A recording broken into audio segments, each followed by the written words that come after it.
Trump's tariff war takes a sudden turn.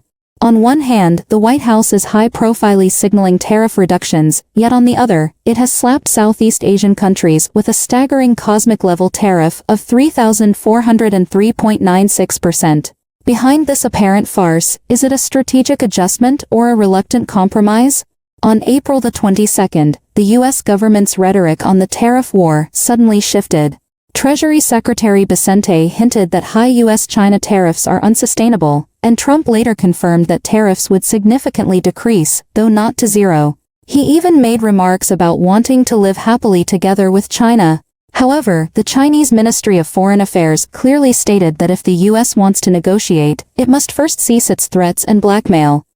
Looking back at the Trump administration's recent performance, it seems to have more bark than bite. For instance, he loudly declared intentions to buy Greenland and reclaim the Panama Canal, creating a huge fuss, but resulting in very little concrete action. The tariff war is similar.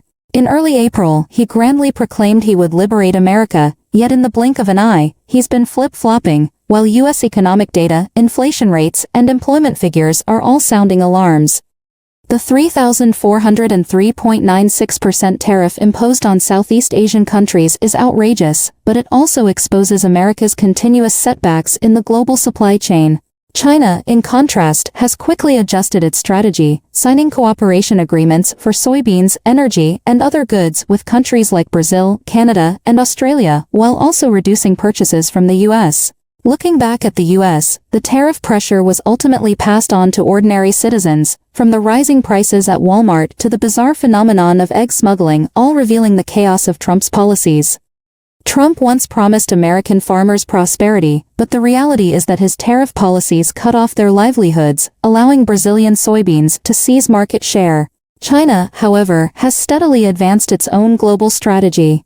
In the face of U.S. threats and blackmail, China has demonstrated through concrete actions that the U.S. will only become reasonable if it feels the pinch. Now, the world is watching how Trump's tariff farce will conclude. The initiative in this game has firmly shifted into China's hands.